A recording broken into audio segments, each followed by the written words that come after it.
അസ്സലാമലൈക്കും. കോഴിപ്പാട്ടിനാണ്. ഇന്ന് ഹെൽമെറ്റ് റിപ്പയറിൻ്റെ 3-ാം ദിവസമാണ്. അതിന് പോയി വെക്കുക. മറ്റേ സ്ഥലം ഉറപ്പിച്ചിട്ടൊന്നുമില്ല. ഇവിടുന്ന് പോകും. പിന്നെ ഷൂ ഇല്ല. ഇപ്പോൾ മറ്റേ നൃത്തം കൂടിയിട്ട് കാലാകെ പൊട്ടിയിട്ട് ഒന്ന് മറ്റേ ഒരു ഇത് കൊടുത്തിട്ട് നമ്മൾ ഗൂഗിൾ പേ ചെയ്യാൻ പേടിഎമ്മിൻ്റെ മെഷീന് മറ്റേ ഒക്കെ അക്കൗണ്ടൊക്കെ ചെയ്യണേ. അപ്പോൾ പ്രശ്നമൊന്നുമില്ല. നമ്മൾ ചെക്ക് ചെയ്താൽ കിട്ടും. അവിടെ കടയിലില്ലാതുകൊണ്ട് ആ സാധനം എടുത്തിക്കണേ. നീ പോയോ കിട്ടുന്നുണ്ട്. ബാക്കി ഞാൻ പിന്നെ പറഞ്ഞുതരാം. ഓക്കെ.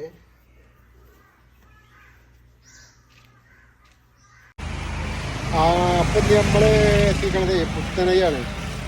പുത്തനൈ മറ്റേ കബ്രിസ്ഥാനിലെ വലിയ പള്ളി ഉണ്ടല്ലോ, അതിന് നേരെ ഓപ്പോസിറ്റിൽ നമുക്ക് ചെറിയ വിളിക്കാൻ സൗകര്യമുണ്ട്. മറ്റേ ബൈക്കായിട്ട് യാത്ര ചെയ്യുന്ന സ്ഥലമാണ്. അതിൽ കുറച്ച് കഴിഞ്ഞുള്ള മേലത്തുള്ള ഇവിടെ റിപ്പയർ ആയിട്ട് ഇവിടെ വന്നിക്കണം. പുറത്തല്ല, നേരെ അതിന് കുറച്ച് അപ്പുറത്തേനും ഞാൻ കാണിച്ചു തരാം. മറ്റേ ഫ്ലക്സ് കെട്ടിയതും ഇതൊക്കെ ഇവിടെ വണ്ടി അവിടെ നിർത്തിയിട്ടു. പിന്നെ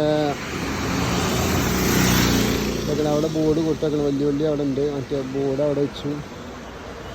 അതേപോലെ രണ്ടാമത്തെ ബോർഡ് ഇവിടെയും വെച്ചു. അപ്പോൾ അങ്ങനെ ആ റോഡ് ഇവിടുന്ന് റോഡ് ഇങ്ങനെ വളവും. അങ്ങനെ ഇവിടെ ചെറിയൊരു ഹോട്ടലുണ്ട്. നമുക്ക് ഇവിടെ ഇരിക്കുകയും ചെയ്യാം. ആ കണ്ടീഷനിലാണ് അവിടെ വെച്ചിരിക്കണത്. അവിടെ നേരെ ഇരിക്കണ അവിടെ ചെറിയൊരു കുളം കണ്ടു. നേരെ അപ്പുറത്ത് തന്നെ പാടാണ്. ഇത് പള്ളിക്കുളത്തിനെ പോലെയാണ്. കാരണം ഇവിടെ ചെറിയ ബാത്റൂമിൻ്റെ പഴയകാല പള്ളിക്കുളം ഇവിടെ അതിന് സംശയമുണ്ട്. എന്തൊക്കെയാണ് അവിടെ ബാത്റൂമിൻ്റെ ഇതുണ്ട്. എന്താ ചെറിയ കുറച്ചൊക്കെ മീനുകളൊക്കെ കാണുന്നുണ്ട് അതിൽ. മറ്റേ ചിലപ്പോൾ തോന്നുന്ന പള്ളിക്കുളം കുറച്ച് പഴക്കം കൂടി കാരണം അതിൻ്റെ കല്ലും കാര്യങ്ങളൊക്കെ കണ്ടിട്ടേ ഈ പൂസക്കുട്ടി ഇപ്പോൾ നമ്മളിട്ട് പോകും തോന്നുന്നുണ്ട്. കുറച്ച് നേരം ആയി ഇത് കളിച്ചാൽ തുടങ്ങിയിട്ട് ഇപ്പോൾ നമ്മളെ മേത്ത് കൂടെ. ഇനി ഇവിടെ ഉള്ള ആളുകൾ ഹെൽമെറ്റ് കംപ്ലൈൻറ്റ് ആക്കണം. അപ്പോഴേ നമുക്ക് വെള്ളം അറിയുള്ളൂ. ഏതായാലും നമുക്ക് വെയിറ്റ് ചെയ്ത് കൊടുക്കാം. എന്താ ഉണ്ടാകാന്നില്ല നമുക്ക് നോക്കാം. കാരണം നേരെ ഞാൻ വരാൻ തന്നെ കുറച്ച് നേരം ബേക്കും. സംഭവം ചെറുതായിട്ട് കടന്നിട്ട് നീച്ചപ്പോൾ തന്നെ 8 മണി കഴിഞ്ഞിരിക്കണേ.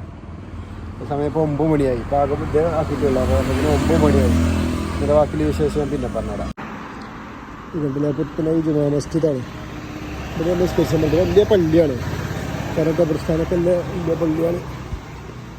ഒരു വലിയ സംസ്കരിച്ചാൽ ഖബർസ്ഥാനിൻ്റെ പള്ളിയാണ്. എനിക്ക് ബ്രാണി ഇസ്ലാം പറയുന്നത്. അസ്സലാമു അലൈക്കും വ്യാപാരിക്കും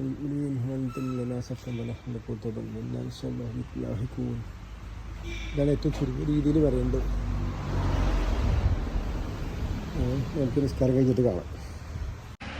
അപ്പോൾ ഇന്നത്തെ പരിപാടി നമ്മൾ നിർത്തുകയാണ്. ഈ ഫ്ലക്സുകളൊക്കെ കഴിച്ച് ഇപ്പോൾ കയ്യിലുമാലും കൊടുത്ത വ്യത്യസ്ത സാധനങ്ങളൊക്കെ ഇപ്പോൾ വണ്ടിക്ക് കയറ്റി. ഇനി ഇതൊക്കെ ഇപ്പോൾ റെഡി ഞങ്ങൾ പെരുക്കെത്തുമ്പോൾ ചുരുക്കി പറഞ്ഞാൽ ബാങ്ക് കൊടുക്കാനാവും. ഇതൊക്കെ കഴിച്ചിട്ട് എന്നിട്ട് ബാക്കി ഇൻഷാ അല്ലാഹ് നാളെ